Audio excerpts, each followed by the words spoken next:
I will give a quick introduction to the Parsha today, which is the Parsha of Korach, which is a very well-known one, as this man Korach, who was from the tribe of Levi. So he wasn't a Kohen, he wasn't a priest, but he was from the family of Moshe and Aharon, and he was allowed to serve in the Mishkan, the tabernacle, and ultimately the temple. However, in this week's parasha, he goes to Moshe and he basically says, what makes you so special that you and your brother Aharon get to be at this high level? You know, Moshe, you're the only one who talks to God, but specifically Aharon, of all the tribe of Levi, why is it your descendants, Aharon, who are the Kohanim, the priests? Aren't we all a nation of priests? And this attempted rebellion, Moshe's actual immediate response is to fall on his face and say, maybe you're right, maybe I messed up. It shouldn't be meted aside. It shouldn't be my decision, and I need you to know that it's not coming from me. We'll actually see that in one of these beautiful texts. But he says, let's let God decide. Ultimately, God makes it quite clear that the way that the nation is ordered, with Aharon's family having a special status, is proper. And they have a thing with a staff that flowers with almond blossoms and all these miracles to make it clear that God's decision is exactly what God wants. And Korach's Parsha has become this vehicle for talking about how we argue with people. Because we see that Korach, maybe he had a point, but no one really cares about that. What we care about is the way that he made his point is to publicly embarrass Moshe, is to threaten to overthrow him, to start a rebellion, instead of privately going to Moshe and saying, please speak to God, there's a problem I have. Like the daughters of Tzlofchad, who didn't have any sons, and they said, what does the law do? We want to inherit land too. They asked it from a sincere place, and they got a sincere answer and got to get land. But Korach showed us how you don't argue with someone. But what we're actually going to do today is take a step back and look more at Korach, even though I'm not going to argue that Korach was good in what he did. I think Korach really was a power play. However, I want to actually look at what were the arguments that he might have made. Now, the Torah wasn't entirely explicit. What were his grievances? But the Midrashim and the rabbis really dig into it. And I want to look at that and think about what might have made Korach not only perhaps frustrated, angry, furious, but what might have been some of the arguments he would have made that would have gotten a lot of people, 250 people, to come along with him and say, that actually makes sense. This is not just. And even though that won't be the theme of this class, this is something that's connected to social justice, is when you have a valid argument, or at least a kernel of one, you can often convince people to do some very extreme things. And again, the point of Korach is even when you are right about something, how you fight for it can be just as important. Korach fought in a bad way. He fought in a destructive way. But still, what was his point? Was it valid in any way? Is there anything we can learn from it? So, Leonard, I will have you begin. And many midrashim, many rabbinic writings often started, they would list a verse, and then you would ask, well, what does that verse have to do with anything? And then they would go into their teaching, and you'd say like, oh, I get how you're using that verse. So this teaching starts with a verse from the book of Proverbs, Mishle, and it already seems to be relevant because it talks about offending brothers and trying to win people over, etc. So, Leonard, please, source number one. Brother offended is harder to be won than a young city, than a strong city. And their contentions are like the bars of a castle. Excellent. So I'll have you read a little bit more, Leonard, but basically their rabbis are just going to say, well, that's Korach. He's your brother, and he's having these contentions, these arguments against you.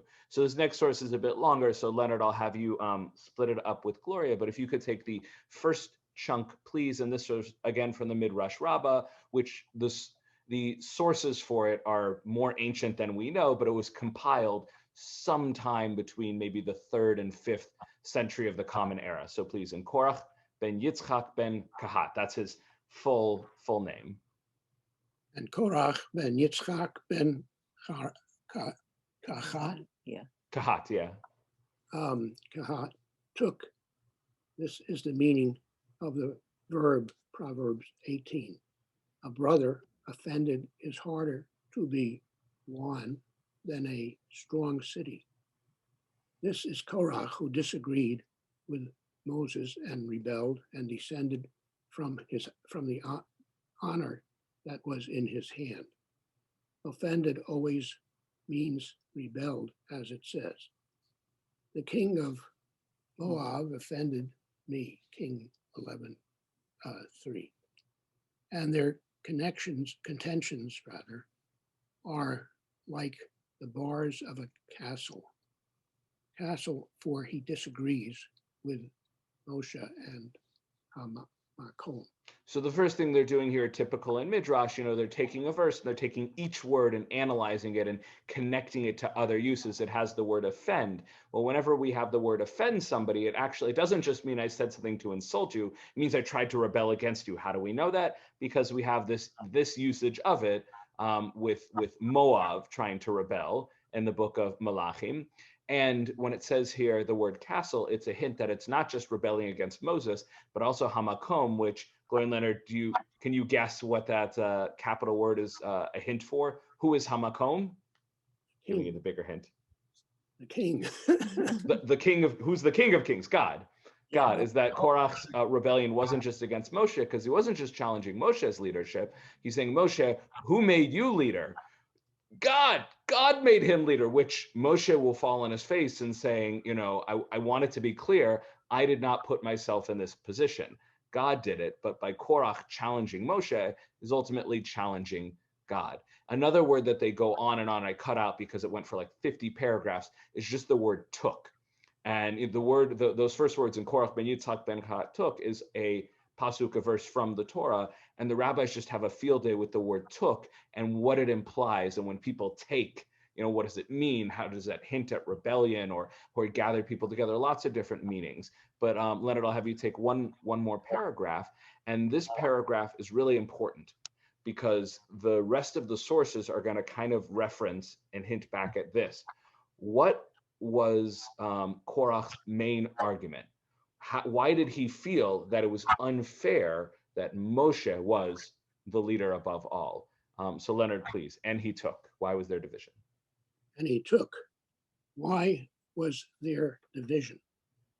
Because of Elizaphan, son of his father's brother, who was made prince over his clan, and the prince of the clan of Kehat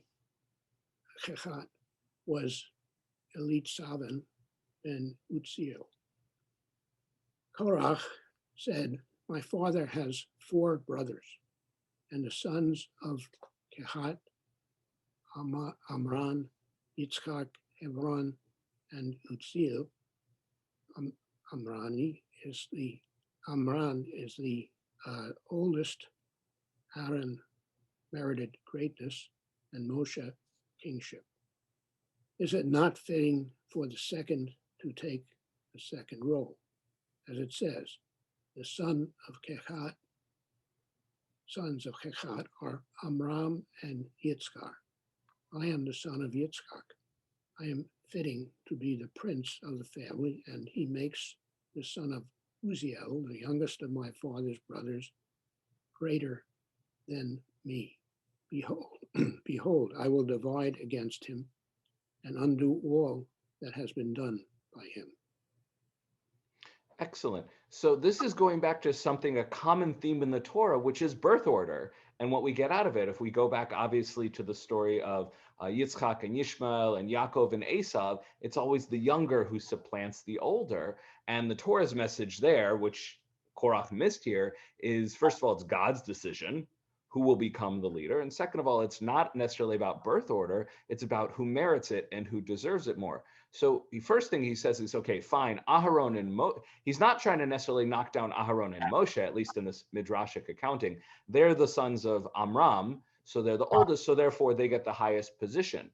But the next in line is Yitzchak, and I'm a descendant of Yitzchak, so therefore I should be in second position, but instead Uziel gets a higher position than me. So why am I knocked down to third and fourth position? The order is all absurd. So Korach is getting stuck on literally the birth order that they came out, as if he had never read the Torah, which he's obviously existing in it right now, but as if he didn't know his people's history, that birth order is not what matters.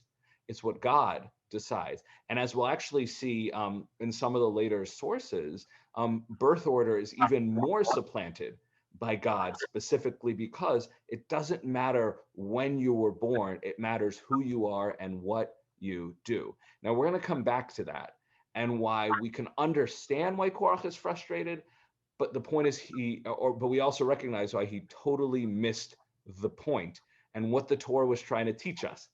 So it's not just, oh, Korach had a good point, but he argued in the wrong way and he had the wrong intentions and it was a power grab.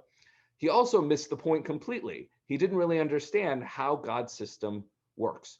So we'll come back to that. But before we get there, this next source, the Midrash, and again, I cut out some of the sections, but the rest of this Midrash is the ways, again, and these are all Midrashic, not in the text, but the ways in which Korach might have been challenging Moshe. And what's interesting is some of these, they basically imagine that he's in a yeshiva. And why would they do that? Because the rabbis who wrote this were in yeshivot, and they were imagining the ancient world the way they imagine their world. Like if I wrote a midrash, it would take place in Milwaukee, and Moses and Aaron would be, Bucks fans and stuff like that. But these are questions that the rabbis put in the mouths of Moshe or Korach, but they're really interesting questions. So Gloria, please take over. And the midrash itself is broken down into sections. So section 3, and Korach took. And Korach took what is written right before this matter, and make for them tzitzit. Numbers 15. Korach jumped on this and said to Moshe, a talit that is all techelet. What is the ruling? Is it exempt from tzitzit? Moses said to him, it needs tzitzit. Korach said to him, a talit that is all techelet does not make itself exempt, but 4 threads of blue make it okay. So the original, and I think I mentioned this actually in Shul on Shabbat, the original mitzvah of talit, which is again, only if you have a 4-cornered garment, you put some tassels at the edge, usually white strings, but then on each corner, you also need this blue string, the techelet, which we don't use today. And there's a question of because we're not familiar with the dye or just because it went out of practice. Regardless, the techelet is essential in the Torah. So there's a question today, are the tzitzit and talitot that we wear, are they even kosher? We'll put that aside, but Korach, again, and he's subverting this, he's misunderstanding it. The Torah is clear that you need all parts of it to make it kosher, but Korach is reading it as, well, clearly the most important part of tzitzit is techelet. So why can't I just make it all techelet if that's the key magical thing? And Moshe says, no, you need the regular tzitzit, the regular tassels hanging down, and then you also need techelet on top of it. But Korach is trying to make this argument. You'll see a similar argument about a mezuzah. He's saying, if you have the most important part of it, can't you just make the whole thing? It's what's that, like that awful classic joke. Why don't they just make the whole plane out of the black box? That's designed so it's the only thing that can survive the crash. Now, it's an absurd joke, a very dark joke, but practically speaking, a black box is made of this incredibly strong material. If you made the whole plane out of it, it'd be too heavy and it would fall. And you need to have all these other components to make it work. So obviously that ruins the joke. But that's kind of the point here. He's like, why don't you make the whole plane out of the black box? And Moshe's point is, well, then it wouldn't be a plane anymore. So Gloria, now he brings a second example where, again, you're like, oh, that's interesting. But then you realize it's kind of, it's a dumb argument, basically. So please. A house full of sacred books. What is the ruling? Is it exempt from a mezuzah? Moses said to him, it needs a mezuzah. Korach said to him, the entire Torah has 275 parshiot, and it does exempt a house from requiring a mezuzah. But one section, the parchment in the mezuzah, makes the house okay, fulfills the mitzvah of mezuzah. Korach said to him, you were not commanded about these matters, and from your own mind you added them. So his argument here is, in my house, I fill a room with Sifrei Torah. He doesn't mean like books, like, the art scroll book. He mean like actual Sefer Torah. That room still requires a mezuzah. And again, Korach is like, that's insane. The mezuzah, all it has inside is a couple sections of the Torah, like a tiny little parchment of it. But if I fill an entire room with full Sifrei Torah that include that section, I still need to put a mezuzah on the door. And again, he's missing the point. The point is that God commanded a mezuzah on the door. And that's a totally different thing than filling a room with Sifrei Torah, which also can come and go. And then Korach, and this is where Korach really, jumps the shark, as it were. And he's like, you made this all up, Moshe. This is not what God wanted. So he's not only accusing Moshe of lying and making up Torah, but he's also denying the Torah itself. Because the whole point is that whatever Moshe is saying comes from God.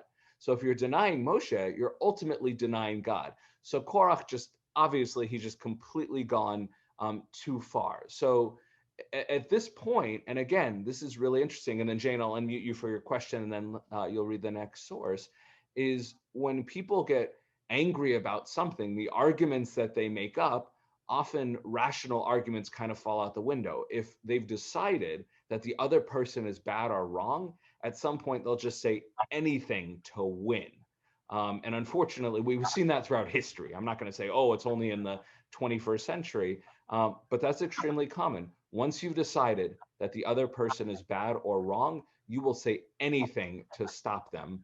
And you get these absurd arguments. And again, I don't know if Korach's intention was to rebel against God, but ultimately he did that. And when you start making up lies to attack your opponent, oftentimes you hurt way more people than just your opponent. So Jane, I'm going to unmute you, and then you have a question, and then you can take the next source. Please, Jane. It just seemed totally illogical, because even if you have 1 million Sifrei Torah, it says in the Sefer Torah that you should affix a mezuzah on your doorpost. Yeah, well, that's kind of like ignoring the content. Yeah, and here's the interesting thing, and I was speaking about with someone the other day, is again, there's a kernel of justice, of frustration there about like, my family should be getting a greater honor. Now, again, he didn't understand that that's not consistent with the theme of the Torah, which is it's not about birth order, it's about merit. But we can understand a little bit of frustration, but he got his ego ahead of him, and it just became more about power than about understanding. If he had gone to Moshe and said, why is my family not of a higher honor? And he said it sincerely, Moshe might have said, this is what God wills, and your family, God chose to do such and such honor. End of story. But Korach decided, no, the system is corrupt. I'm going to tear down the entire system, and I don't care what's right or wrong. And even if Korach had a kernel of truth there, a kernel of a grievance, he just completely undermined himself. And that's key. I want to repeat that again, is one who just completely misses the point can undermine their efforts if they try and tear down the entire system without trying to study it properly, without trying to create a conversation around it. And that is very relevant to the last year or two. And it does not mean that, oh, all social justice warriors are undermining themselves, but unfortunately, more often than not, many do. When many just say, let's just tear down the whole system instead of looking at the nuances, it just kind of undermines their entire effort. So Jane, this next source here, these next couple sources are from later rabbis. So this next one is Malbim, incredible commentary on the Torah. His name is like 50 words long. So I just said Rabbi Meir Leibush. And he kind of just unpacks a little bit of what the Midrash said about what the Korach's grievance might have been. So Jane, please. The grievance of Datan and Abiram and On ben Pelet lay in the fact that they belonged to the tribe of Reuven, who, as the firstborn son of Jacob, was entitled to the highest offices of spiritual and political leadership. So I just want to point out that in the Torah, it's not just Korach, who is already a Levi. He's the one who initiates this rebellion, but others join with him, including Datan, Aviram, On ben Pelet, and they are not Levim at all. They're from a completely different tribe, but their grievance is a very similar one to Korach's, which is, we should be Kohanim because we're from the oldest tribe. And again, they missed the whole point. It's not about birth order. There's a reason that God chose the tribe of Levi and not the other Shvatim tribes. Please continue, Jane. Instead, they complained the priesthood and divine service had been given to the tribe of Levi and leadership of the tribes to Judah and Joseph. Excellent, thank you. And this last source here, Isabel, I will go ahead and unmute you, is we're actually going back historically to the 12th century, but the Avraham ibn Ezra. What he's going to do is he's essentially going to take all of the arguments that we've seen, that Korach make, that Datan and Aviram make, and he'll say, yes, they're correct. They were from the oldest members of the tribe. And in the usual world, the oldest would get such an honor. But there's a reason it did not play out that way. And in fact, you can see explicitly in the way that Moshe responded to Korach that he was basically saying, yeah, I hear you. And I'm clarifying that, yes, you did not get the birthright. You did not get that honor because that's what God wanted. So, and the famous thing about when you argue with someone, it's important to validate and listen to them. This shows from using text in the Torah that Moshe absolutely listened and validated his enemies when he didn't need to. He could have just thrown them out and destroyed them, but instead he listened to them and took their argument seriously. So Isabel, please, now Korach, the son of Yitzhar. Now Korach, the son of Yitzhar, took. This event occurred in the wilderness of Sinai, when the firstborn were set aside, and the Levites were placed in their stead. Israel thought that our master Moses acted out of his own will in giving his brother an elevated position. They suspected that he acted similarly towards the son of Korah, who were his relatives, and to all the sons of Levi, who were his family. So just a little background, and even Ezra will also point this out as well, is again, the tribe of Levi, which Moshe is, of that tribe, they were not the oldest, Levi was not the oldest brother. Reuven was the oldest brother. They had other older brothers. And when they came out of Mitzrayim, they probably assumed that the descendants of the older brother, that tribe would lead, but instead Levi did it. Now the question is, was there a point in history when it would have been the firstborns? And the answer, as we'll see, was yes. But what did the firstborns then do at the base of Har Sinai that they lost that right? What did they build that I saw in Hampton? They built the Egel HaZahav, the golden calf. So it becomes clear to the rabbis, and the Torah hints at it, I don't know if explicitly, but it's very clear from the Torah, this is really what happened, is that it was supposed to be that way. And again, going back to Korach, you're missing the point. Birth order is important. So we're actually validating them even more. Birth order is important, but merit is more important. So why, at least for Datan and Aviram, why did your tribe lose the right to be serving in the temple, which is such a great honor? Because of the sin of the golden calf. And Levi, who stood up for God and did not follow the golden calf, they were given the special honor to serve God in the Beit HaMikdash. But again, the point is, it's not who you are when you were, it's not when you were born, it's who you are and what you do. But it continues here. The Levites rebelled against Moshe. The Levites rebelled against Moshe because they were subservient to Aaron and his sons. Who were the Kohanim, the real priests. The Datan and Abiram rebelled because Moses removed the birthright from Reuben, their forefather, and gave it to Joseph. It is also possible. It's also possible that they suspected that Moses favored the tribe of Joseph because Joshua was his assistant. Korach too was a firstborn, as scripture clearly states. The banner of Reuben camped in the south. So did Korach, for he was a Kohathite. The princes of the congregation were firstborn. They offered the burnt offering. They therefore took the fire pans. The miracle of the staff, which demonstrated to all of Israel that God chose the Levites in place of the firstborn, is proof that this explanation is correct, that the rebellion was triggered by a rejection of the firstborn. For otherwise, why demonstrate that God chose the Levites? Hence, scripture reads that there may be made an end of their murmurings against me. For the murmuring was on account of this, the substitution of the Levites for the firstborn. Moses also said that I have not done them of mine own mind. He said the aforementioned because Israel had come to believe that he had acted on his own. Excellent. Thank you, Isabel. So again, the important thing about Korach is it's, the practical takeaway that I said is most people say it's about how you argue, and that's still very, very important here. But another thing is when people have grievances, legitimate grievances, and then they act them out, they can often undermine their own position. And the reason it's so important to not act out so really extremely Extremism is true whether you're in a position coming from good or a position coming from evil. All extremism is bad because your position might be wrong, or maybe there's a kernel of truth there, but you pile on all these other things where you miss the point.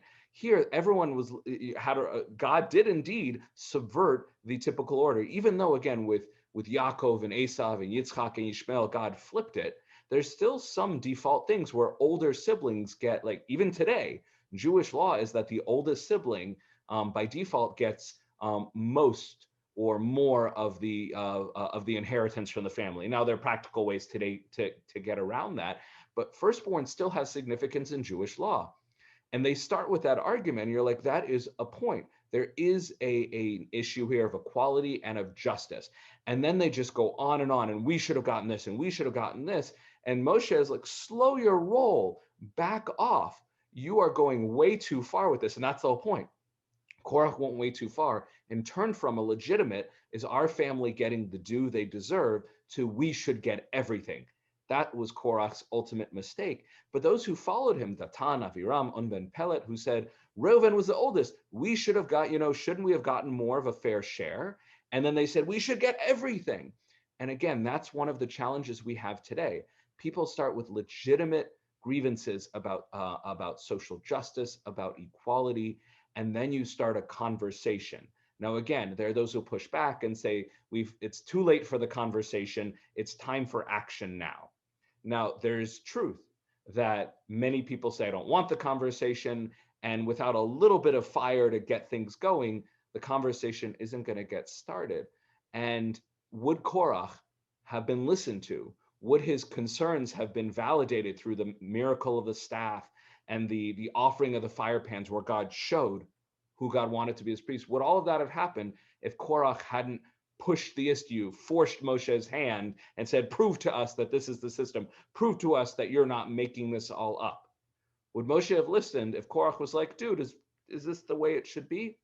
I don't know.